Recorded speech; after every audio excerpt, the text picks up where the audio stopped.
não. Boa noite. Ó, melhorou. Que bom que você veio, né? A gente está aí meio na correria, né? Cansado, alguns, o trabalho, as atividades, né? Também tem esse negócio de máscara aí, né? Que atrapalha também um pouquinho. Eu estou participando de um grupo de WhatsApp aí, de multimídia do Espírito Santo, né? De várias igrejas e o pessoal até postou uma foto de um grupo de louvor que o pessoal do vocal canta com a máscara. Aí um rapaz da técnica do som falou assim, que bom que agora não precisa mais usar aquelas espuminhas no microfone, que a máscara já faz o serviço. Brincadeira, né? Abafa o som, já ajuda a regular, né? Mas aí abaixa também a nossa tonalidade aí. E como diz Mônica, né? Não dá nem para fazer a leitura labial, né? Mônica tentando falar comigo ali de longe e eu não consegui entender, né? Mas faz parte. Estamos vivendo esse momento. Meu querido, a minha pergunta para você que está aqui, você que está em casa também, é como está o seu coração? Como está a sua esperança? Como está a sua expectativa quanto à sua vida? Quanto aos seus familiares, quanto aos seus amigos? Nesta noite nós vamos pensar um pouquinho sobre a vinda do rei, um cumprimento de uma promessa. E eu gostaria que você abrisse a palavra em Lucas, capítulo de número 1, do versículo 26 em diante. Só para também lembrar aí os irmãos, né? Nosso pastor está em férias, junto com Damares, né? Oremos por eles, por esta família pastoral, para que o Senhor continue os abençoando e sustentando na caminhada, né? E abençoando esse tempo deles, né? Que o Senhor Jesus fortaleça. E continuemos orando pela igreja. Estamos aí numa fase também de eleição de presbíteros e diácono. Então oremos, né, por isso. Você, irmão da igreja, ore, né, em relação a isso. Você ainda tem a oportunidade de indicar, né, nomes para concorrer a esta eleição para presbíteros e diácono. O texto da nossa meditação de hoje está em Lucas, capítulo 1, do versículo 26 até o 38. Né? Você que está em casa, abra aí, tá bom?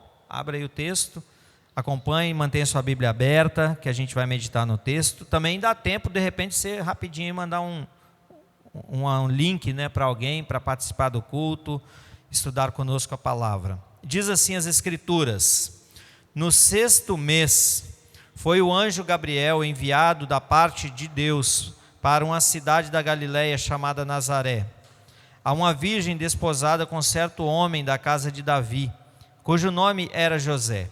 A virgem chamava-se Maria. E entrando o anjo onde ela estava, disse: alegra-te, muito favorecida, o Senhor é contigo.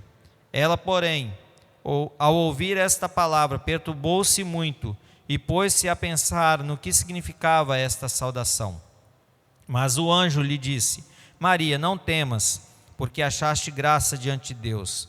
Eis que conceberás e darás à luz um filho, a quem chamarás pelo nome de Jesus.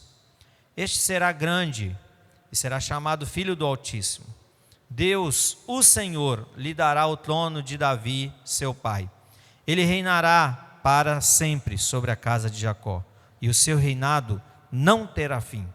Então disse Maria ao anjo: como será isto? Pois não tenho relação com homem algum.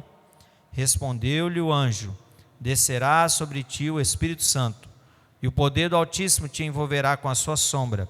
Por isso, também o ente santo que há de nascer será chamado Filho de Deus.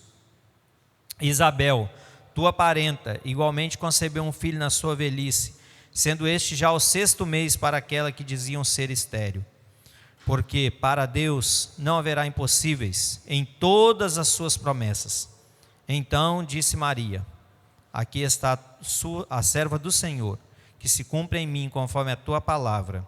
E o anjo se ausentou dela. Amém. Gostaria que você tirasse ainda esse momento inicial de oração. Ore para que o Senhor fale ao seu coração aquilo que Ele deseja trabalhar na nossa vida. Fale com o Senhor mais um momento ainda. Gostaria que você fizesse isso. Nós vamos pensar sobre a vinda deste Rei da Glória, o cumprimento de uma promessa. Senhor, muito obrigado, porque os nossos irmãos vieram até aqui e podemos juntos estudar a Tua palavra. Te agradeço também pela ferramenta, ó Deus, da internet, a qual nós podemos, ó Deus, compartilhar a mensagem do Senhor com outros. Ela pode chegar, ó Deus, até os confins da terra. Muito obrigado, ó Deus. Que o Senhor fale ao nosso coração. Que o Senhor trate em nós aquilo que o Senhor deseja. Se é mudança, se é transformação, se é crescimento espiritual, maturidade. Se é, ó Deus, tratar o nosso medo, ansiedade. Enfim, ó Deus, aquilo que o Senhor desejar falar e fazer na nossa vida, nós estamos submissos ao Teu querer e à Tua vontade. No nome de Jesus. Amém. Bom, para contextualizar aqui, para que nós possamos assim adentrar mesmo nesse texto, se você olhar o começo da narrativa do capítulo 1 de Lucas, você vai aí ver que o narrador vai dizer a respeito desse testemunho do que estava acontecendo. Quando chega lá no versículo 5, vai dizer assim: nos dias de Herodes, rei da Judéia, houve um sacerdote chamado Zacarias, do turno de Abias. Sua mulher era uma das filhas de Arão e se chamava Isabel. Ambos eram justos diante de Deus, vivendo irrepreensivelmente em todos os preceitos e mandamentos do Senhor. E não tinham filhos, porque Isabel era estéril, sendo eles avançados em dia. Ou seja, a palavra, a narrativa de Lucas, do evangelista Lucas, é de uma situação de um homem que é temente a Deus, um homem que é justo, um homem que adora a Deus, um homem que é sacerdote, é um homem que é dedicado a Deus. Porém, tanto ele quanto a sua esposa na velhice ainda não tinham conseguido ter filhos. E aqui a gente já pode começar a pensar, né? Como pode isso? Alguém tão temente a Deus, alguém tão dedicado. E naquele tempo, amados, era muito mais profundo essa questão de ter filhos do que hoje. Naquele tempo, ter filho era resultado de bênção, era visto como uma grande bênção de Deus. Quem não tinha filhos era excluído da sociedade. Quem não tinha filhos, as pessoas ficavam meio com o pé atrás, assim: será que ele é um maldito? Não tem a bênção porque não tem filhos. Esse é o contexto da narrativa de Lucas. Lucas começa mostrando essa realidade, mostra esse homem. O texto vai dizer aí, né, no versículo de número 6, ambos eram justos diante de Deus, vivendo irrepreensivelmente nos preceitos e mandamentos, não tinham filhos, sendo avançados em dia. E aí eu faço uma pergunta para você. Você já se sentiu assim? Será que Deus está me abençoando mesmo?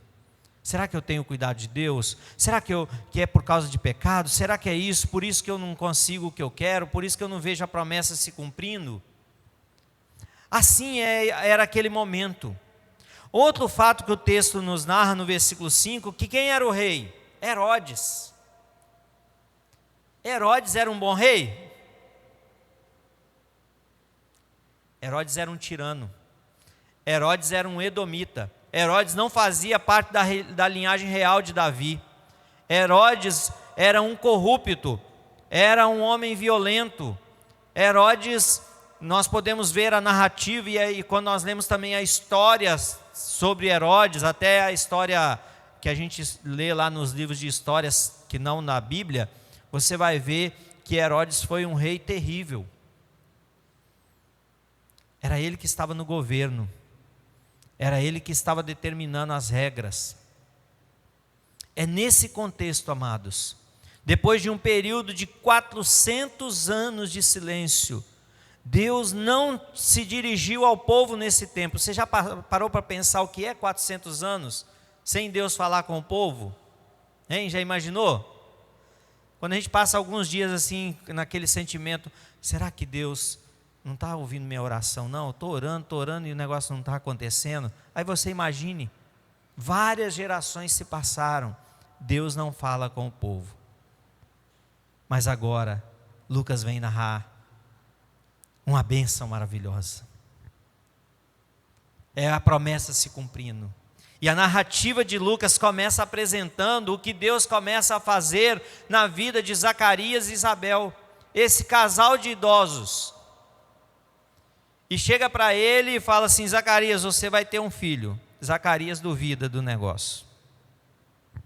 Porque olha lá, versículo de número 13. Diz, porém, o anjo: Zacarias, não temas, porque a tua oração foi ouvida, e Isabel, tua mulher, te dará à luz um filho, a quem darás o nome de João. Já pensou, o Wendel e Mônica? O anjo chega e fala assim: ó, vocês vão ter um filho e o nome é esse, vocês não podem nem escolher, né? Ah, mas eu acho que esse é mais bonito. O anjo já chega e já diz, mesmo na velhice: ó, o menino vai se chamar tal. E outra, ele não vai poder fazer isso, não vai poder aquilo, né? O texto vai continuando aí a partir do versículo de número 15, dizendo. Mas o que me chama a atenção, amados, é que depois de 400 anos, Deus aparece para um casal de idosos, e que não tinha filhos, e a mensagem é: vocês vão ter filhos. Aí logo em seguida chega a parte do texto que nós lemos, versículo 26. Agora o anjo que antes tinha aparecido lá, o anjo apareceu para Zacarias, falou que ele ia ter filho, para Isabel e tal. Agora o anjo aparece para um adolescente, para Maria. Segundo alguns teólogos e pesquisadores, provavelmente Maria tinha aí entre 13, no máximo 15 anos de idade. E chega para Maria. Acompanhe comigo o texto, versículo de número 26. No 6º mês foi o anjo Gabriel enviado da parte de Deus. Para onde? Uma cidade da Galileia. E o nome do lugar? Nazaré. Uma vilazinha. Não é no palácio em Jerusalém, não é no centro do poder em Roma. O anjo não aparece lá na catedral, ele não aparece na principal igreja da cidade, nem na sinagoga, mas o anjo aparece para um adolescente. O anjo há pouco momento tinha aparecido para um casal de idosos. Agora o anjo aparece para uma adolescente, numa vilazinha, num lugar simples. Sabe o que nós podemos ver aqui, amados, e começar aqui a meditar e a pensar? Eu gostaria assim que você tentasse imaginar a cena. É a simplicidade. A simplicidade da chegada do Messias. A chegada do Messias, essa promessa, ela começa agora a se cumprir na vida de um adolescente, que morava numa vila chamada Nazaré, numa região chamada Galileia. E amados, a situação era tão simplória do lugar, que o próprio Natanael, não eu, tá? É aquele outro, Natanael lá escrito na Bíblia, que era preconceituoso. O Natanael lá disse assim: pode vir coisa boa, não é? De Nazaré? Não foi isso que ele falou? Por quê? Nazaré é uma cidadezinha, um lugarejinho lá. Mas é lá que o anjo aparece, é lá que o anjo se dirige a esta jovem, a esta adolescente. Versículo 27 diz aqui: a uma virgem desposada com certo homem da casa de Davi, cujo nome era José. A virgem chamava-se Maria. Veja que o texto vai narrar aqui algo que é fundamental. Tanto Maria quanto José é de uma linhagem real. Mas quem estava governando naquele tempo? Herodes. Herodes não era da linhagem real. Herodes era do povo de Edom. Mas José e Maria, mesmo na vida simples, José carpinteiro, Maria ali na expectativa de um casamento, né? Tudo se preparando, tudo já começando a se combinar para o casamento. Naquele lugar, mesmo pobres, tanto José e Maria, mas eles eram da linhagem real. Eles eram da família real, porém pobres. E é nesse contexto que acontece a vinda do anjo. E o texto diz assim, versículo 28, acompanhe comigo: entrando o anjo, aonde ela estava, disse: alegra-te muito favorecida, o Senhor é contigo. Então, veja que nesse tempo, em que já tinha 400 anos que Deus não falava com o povo, o anjo aparece e traz a notícia. Qual é a notícia? Você vai ter um filho. Diz assim o versículo 30, mas o anjo disse, Maria, não temas, porque achaste graça diante de Deus. Eis que conceberá e darás à luz um filho, a quem chamarás pelo nome de Jesus. Este será grande, será chamado Filho do Altíssimo. Ele reinará. E aí vai falando, versículo 34, então disse Maria ao anjo, como será isto? Pois não tenho relação com homem algum. Respondeu o anjo, descerá sobre... E aí vai explicando. E no finalzinho do texto, versículo 38, então disse Maria, aqui está a serva do Senhor, que se cumpra em mim conforme a tua palavra.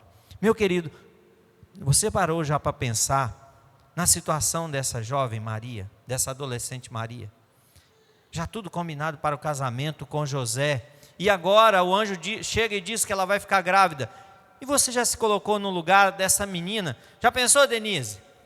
Essa adolescente explicando para a família, aqui eu estou grávida, mas não é do José não, é um anjo. O que a família dessa menina ia pensar, irmãos?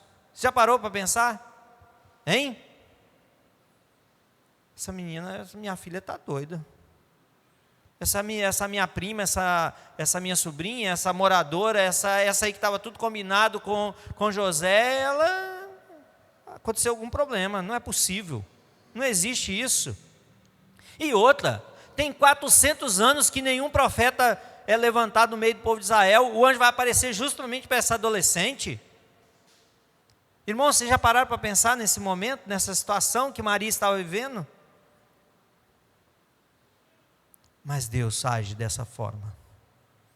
Aquilo que para nós é inimaginável, que nós não conseguimos imaginar, Deus age de forma maravilhosa, de forma espetacular. Tanto é que o texto faz questão de mostrar aqui para Isabel, para Maria, mostrando o exemplo de Isabel, a sua parente. Deus trabalha de maneira diferente, porque o propósito de Deus era agir de maneira diferente. Era longe do palácio, era longe dos holofotes, era longe dos grandes centros. Por isso, aprove a Deus escolher Maria para ser aquela por onde Deus ia começar a realizar o seu propósito da vinda e do cumprimento da promessa. Por isso, a gente pensa nesse tema, a vinda do Rei da Glória. E o anjo então traz aqui essas notícias. Se você observar aí o texto, ele vai mostrar essas notícias muito comprometedoras aqui. Porque o texto traz aqui coisas bem peculiares. O texto vai dizer que Maria vai ficar grávida. O texto vai dizer que ela vai ficar grávida de uma ação do Espírito Santo. Você parou para pensar o que é isso? No nosso raciocínio lógico não entra. O texto já diz que o nome do menino, o anjo aparece e ainda diz o nome, o menino vai se chamar Jesus. E outra, ele é o Filho de Deus. A questão aqui é de grande comprometimento. E eu quero então, diante disso, a gente pensar em 5 aplicações diante dessas declarações do anjo e diante de todo aquele acontecimento. O primeiro é que Deus cumpre sempre sua promessa. Deus cumpre sempre a sua promessa. Desde Gênesis, 3º capítulo, Deus promete a vinda daquele que ia resgatar o homem do poder do pecado, que ia tirar todas as amarras de Satanás.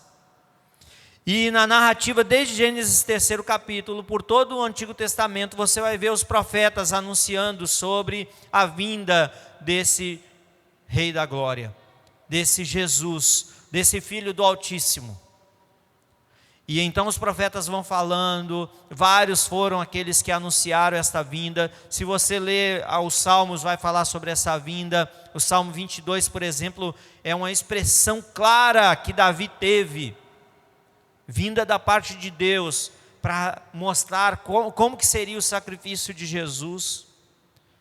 Alguns estudiosos dizem que Salmo 22, até um texto que a gente pode meditar depois, né, em outra oportunidade, mas o Salmo 22, Davi talvez poderia estar sofrendo afronta ali de Saul ou de Absalão, quando ele compôs aquele salmo, mas na verdade ele recebeu uma revelação do que Jesus ia passar. Quando ele diz, Deus meu, por que me desamparaste? É a mesma expressão que Jesus vai usar depois. Então todo esse anúncio do Velho Testamento aponta para a vinda, para o cumprimento dessa promessa. E Deus jamais falha na sua promessa. Então a primeira aplicação que eu quero pensar com vocês é que Deus sempre cumpre as suas promessas. E quais são essas promessas da vinda do Rei? Outra promessa de Deus para nós, Mateus capítulo 28, de 18 a 20. Eis que estou convosco todos os dias até a consumação do século. Portanto, Marcelo, Miriam, não precisa ter medo de anunciar Jesus, independente do lugar, porque a promessa é, enquanto vocês vão ensinando, enquanto vocês vão pregando, eu estarei convosco, eu protegerei, eu vou cuidar, eu vou providenciar o que é necessário. Então a narrativa bíblica aqui mostra para nós o cumprimento de uma promessa. Existia uma promessa, vai vir um rei. Bom, e como que vai ser isso? Da linhagem de Davi. Onde vai ser? Em Belém. E agora nós vemos o cumprimento dessa promessa. Então, meu querido, seja você que está aqui, seja você que está em casa, você que está aí nos assistindo, participando agora ao vivo ou posteriormente assistindo. Foi por causa do cumprimento dessas promessas é que os nossos pecados foram perdoados. Veja que não é promessa relacionado a coisas daqui, mas é promessa de bênçãos espirituais, que consequentemente vão nos ajudar na caminhada enquanto aqui. Porque o segundo aspecto que eu quero pensar com vocês aqui, a segunda consideração, é a evidência de que a teologia da prosperidade é falsa. Esse texto nos mostra evidências de que a teologia da prosperidade é falsa. Primeiro, porque Deus escolheu o simples. Jesus nasce numa família de forma bem simples.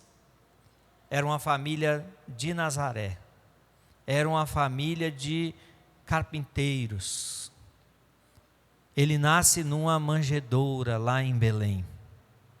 Outro fato que o texto nos mostra: se Zacarias vivesse no nosso tempo, mais Isabel, eles iam falar assim: só pode ser que está em pecado, não tem filho, porque a teologia da prosperidade prega isso. Prega bênção, bênção, bênção, bênção, bênção, bênção, bênção, bênção, materiais, físicas.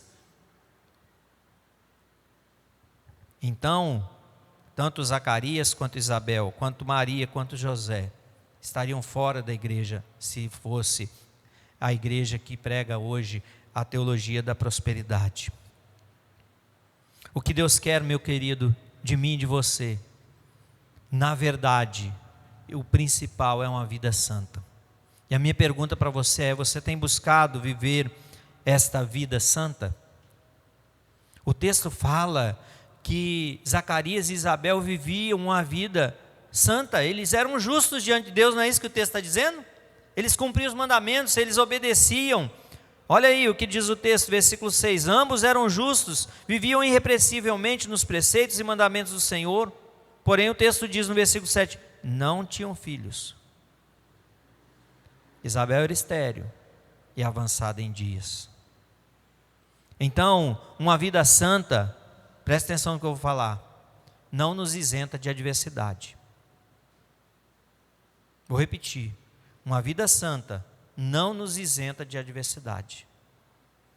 Nós podemos estar buscando e vivendo a cada dia uma vida de santidade, mas pode ser que vai vir alguma adversidade sobre nós. Pode vir uma doença, pode vir a perca de um familiar, a partida, né, de um familiar. Pode ser que venha sobre nós a perca de um emprego, uma doença, enfim.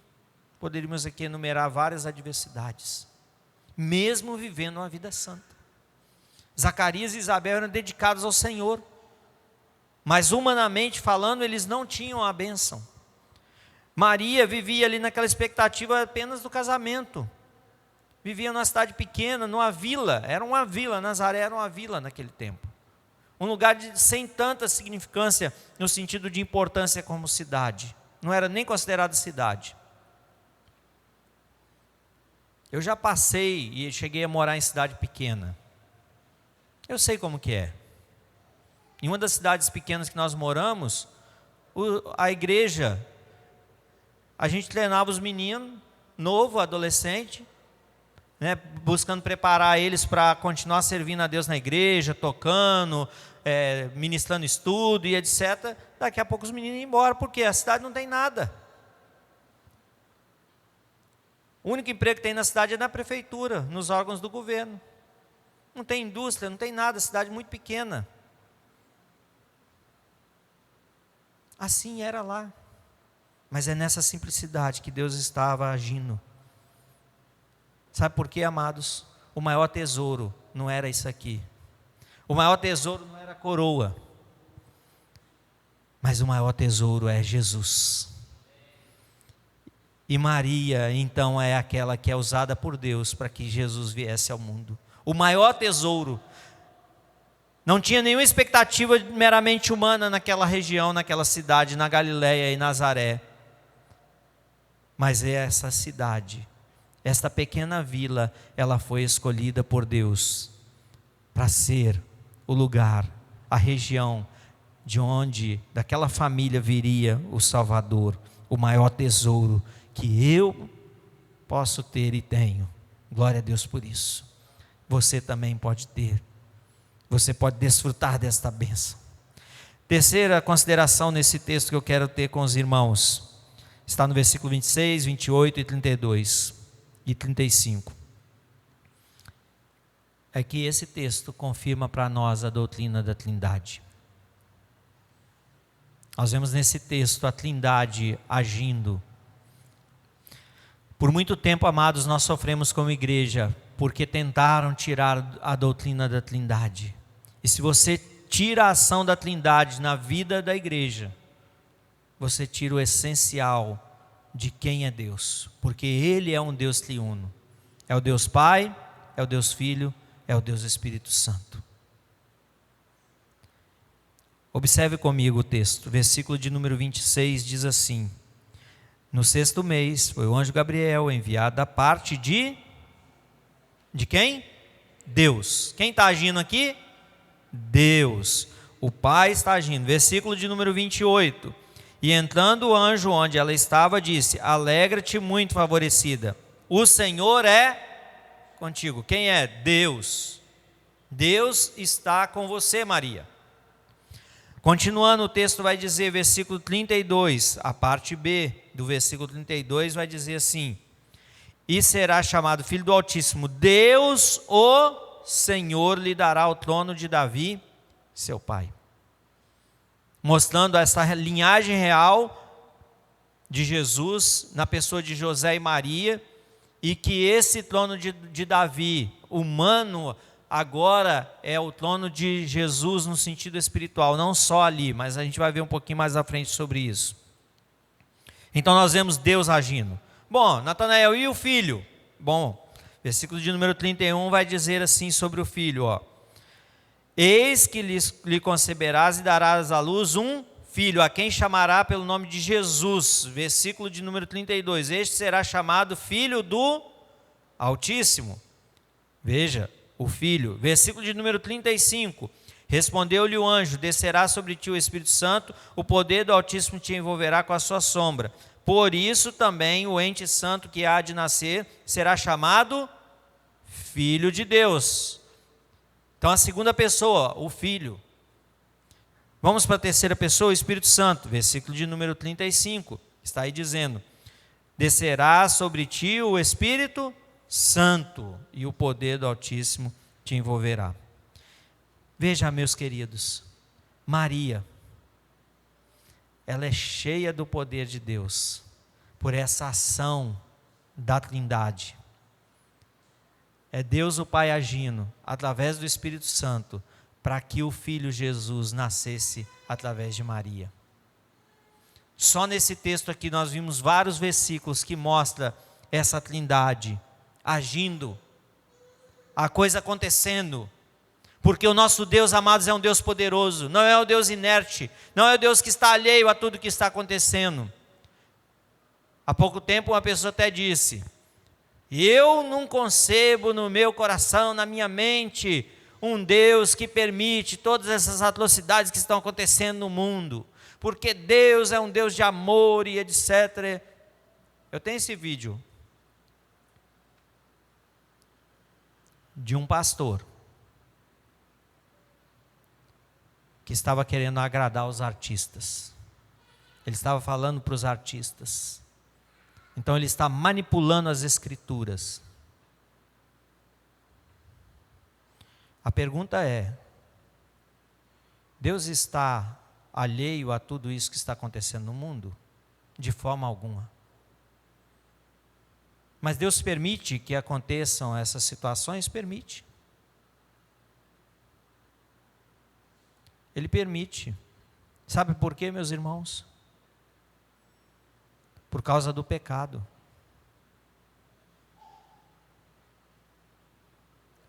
E Deus está em busca de verdadeiros adoradores, de pessoas que reconheçam essa ação divina, esta vinda do Rei. Mas muitos querem dar vazão ao seu próprio ego, à sua própria vontade, aos seus próprios interesses, e não reconhecer este Rei da glória. Isso não é de hoje, não. Eu e Délia estava vendo um texto lá de Ezequiel, capítulo 22, mostrando essa realidade.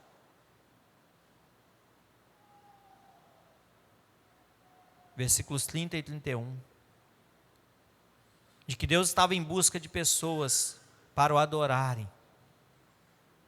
Pessoas que se colocassem na brecha. Mas o texto vai trazer uma notícia catastrófica. Sabe qual a notícia? Deus não encontrou ninguém que se colocasse na brecha. E Ezequiel vai dizer que Deus então entorna a taça da sua ira sobre todo Israel. Todo o povo é dizimado. E é justamente nesse contexto que não há nenhuma conversão do povo de Israel. Por quê? Porque o povo estava com a sua mente e o seu coração cauterizado pelo pecado. Você já parou para pensar, irmãos? Deus procurar em toda a terra e não achar uma pessoa que se coloque na brecha para orar, para buscar a Deus? E a minha pergunta é: será que nós não estamos também vivendo esse tempo hoje? De que muitos poucos são aqueles que querem realmente adorar a Deus, buscar a Deus, reconhecer a Deus. E Deus está aí disciplinando, nos disciplinando, permitindo que nós passemos por situações, para que nós até nos voltemos para Ele, para que nós possamos ver a sua bondade, a sua misericórdia e o seu amor, até mesmo quando Ele nos disciplina, mas nós continuamos querendo fazer somente a nossa vontade. Quarta consideração, versículo de número 37. Vamos ler comigo, versículo de número 37. Lucas capítulo 1, versículo 37. Vamos ler juntos? Porque para Deus não haverá impossíveis em todas as suas promessas. Meu querido, isso renova a nossa esperança. Saber que Deus pode fazer qualquer coisa. Porque para Deus não há impossíveis. Bom, por que o anjo fala isso para Maria? Observe o versículo anterior, versículo de número 36. Isabel, tua parenta, igualmente concebeu um filho na sua velhice, sendo este já o 6º mês para aquela que diziam ser estéril. Então, o que acontece aqui, amados? O anjo está se dirigindo para Maria e dizendo: olha, Maria, você certamente ouviu os seus pais, os seus avós, todos os seus parentes contando todas as histórias do povo de Deus, do povo de Israel. Você já parou para pensar? Hein, presbítero Clóvis? Maria ouviu as histórias lá do Egito, de como Deus cuidou do povo, de como foi a caminhada, de como foi a entrada em Jericó, das vitórias de Davi, né, Cidinha? Maria cresceu ouvindo essas histórias, mas agora já tinha 400 anos que Deus não falava com ninguém do povo, e agora do nada aparece um anjo falando com ela.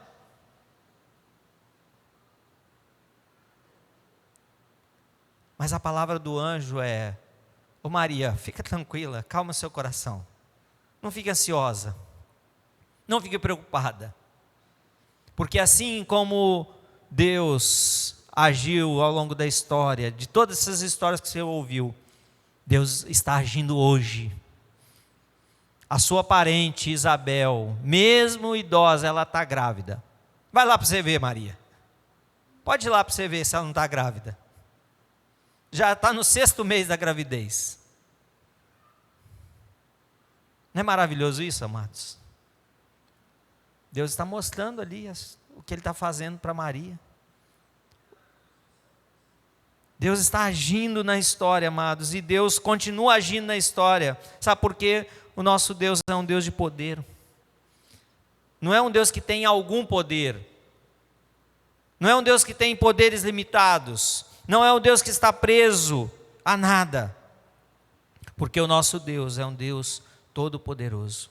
Ele faz com que Zacarias e Isabel, idosos, já bem idosos, tenham filho, assim como foi com Abraão. É o Deus que dá o maná, é o Deus que alimenta o profeta através de um pássaro, de um corvo. É o Deus que cumpre as suas promessas. Então, amados, o que nós vemos aqui acontecer é esse renovar dessa esperança. Como o próprio profeta Isaías já tinha dito lá no capítulo de número 43, versículo 13.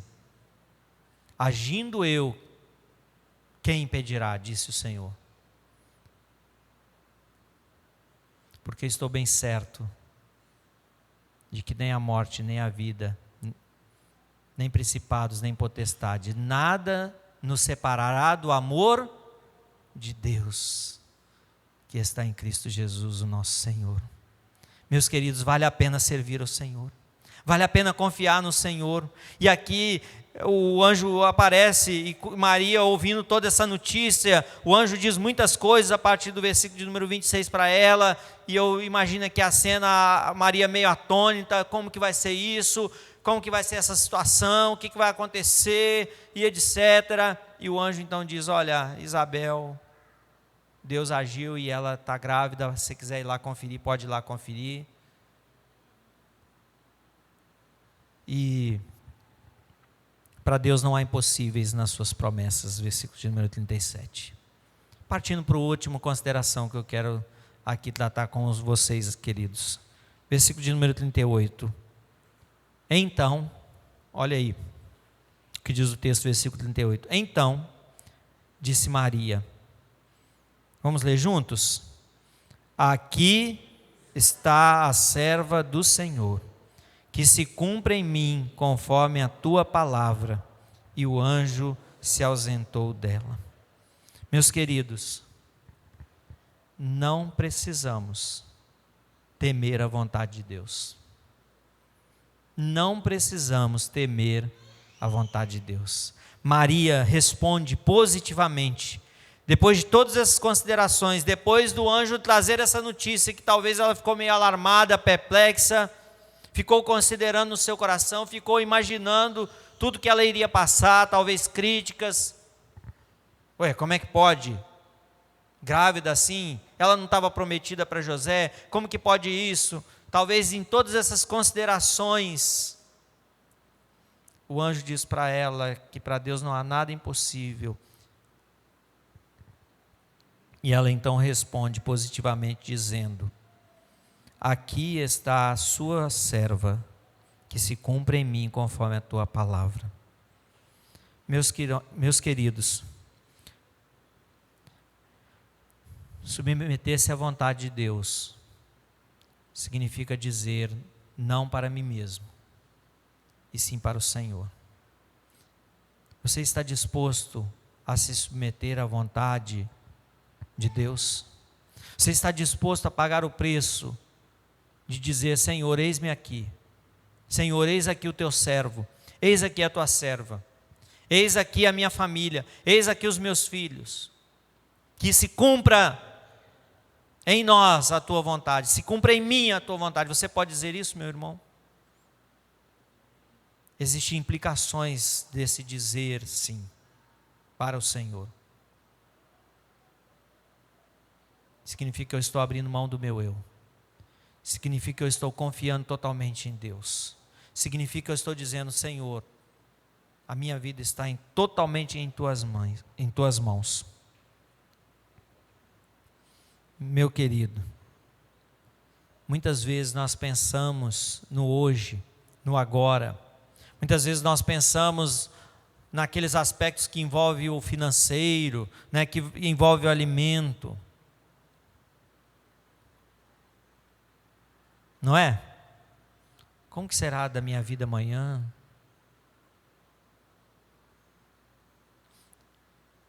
Como é que Jesus ensinou a oração?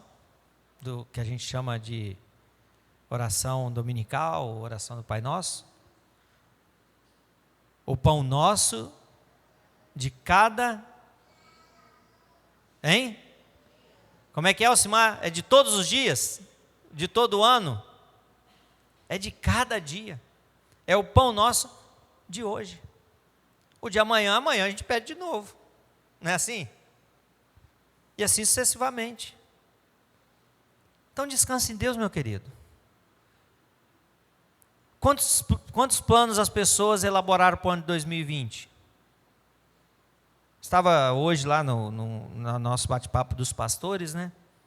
E uma das coisas que a gente estava conversando era isso. As igrejas fizeram seus planejamentos anual. Ah, não, vamos fazer isso, vamos fazer aquilo, vamos fazer aquilo, vamos fazer aquilo.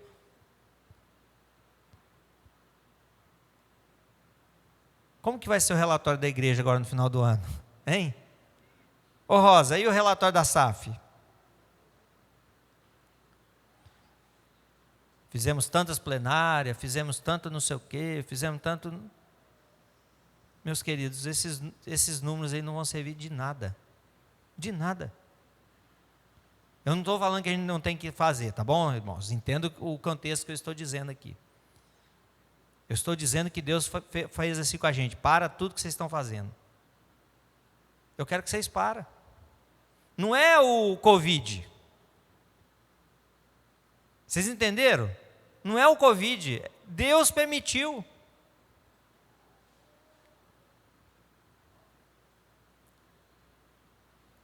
Provavelmente para mostrar para nós que existem outras coisas que são prioritárias na nossa vida, na nossa família, no reino de Deus. Então, a pergunta talvez seria: o que nós precisamos fazer? Não temer.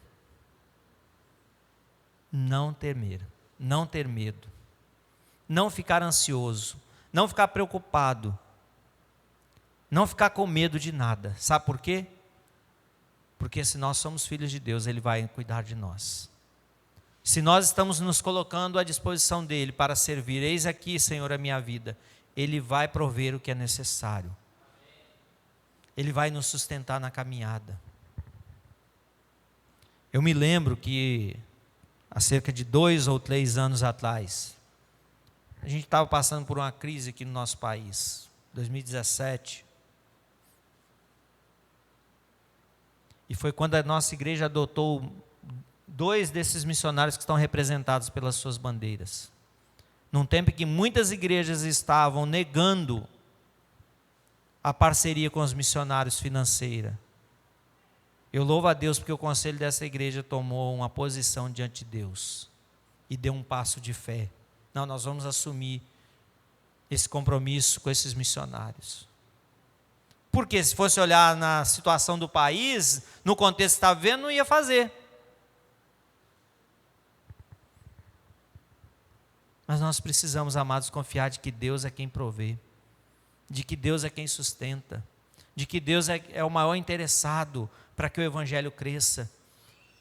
Deus quer que você se santifique, Deus quer que você cresça espiritualmente.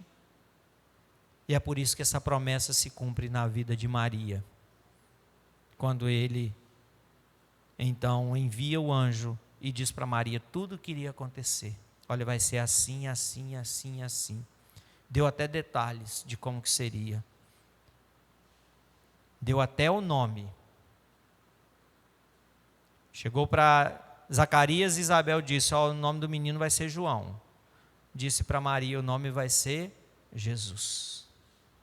João é o precursor, aquele que anuncia a vinda desse rei, esse rei da glória, esse Senhor dos senhores, o Todo-Poderoso, que é o meu Senhor e Salvador, que morreu ali na cruz, cumpriu cabalmente o seu propósito e ressuscitou, venceu a morte, venceu o diabo e nos liberta do poder do pecado. Louvado seja o Senhor, amados, porque esse Rei da Glória, ele veio como cumprimento de uma promessa que tinha sido declarada lá no jardim pelo próprio Deus. Qual o fruto disso? Eu e você hoje temos acesso à Escritura. Você que está aí nos assistindo, você tem acesso à palavra de Deus, você está ouvindo hoje. Se você não tem uma Bíblia, pede aí no chat aí, fala com a gente, tá bom? Que a gente manda uma Bíblia para você. Escreve aí que os meninos vão salvar ali e a gente vai mandar, para que você tenha acesso às Escrituras. Hoje nós temos esse acesso à palavra de Deus, e nós temos acesso a Jesus, o Senhor e Salvador da nossa vida. Glória a Deus por isso. Curva a sua cabeça, meu querido, vamos falar com o Senhor. Primeiro, fale com Ele aquilo que passa no seu coração e na sua mente. Você está preocupado? Você está com medo?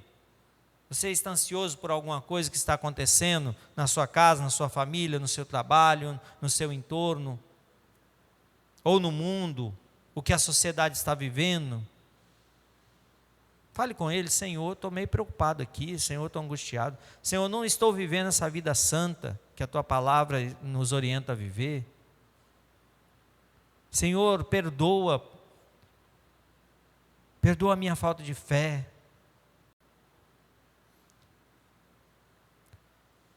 Mas não fica só nisso não, meu querido, faça isso, mas também diga para o Senhor, Senhor, eis-me aqui. Senhor, que se cumpra em mim a Tua vontade, o Teu propósito. Senhor, eu me coloco ao serviço do Senhor.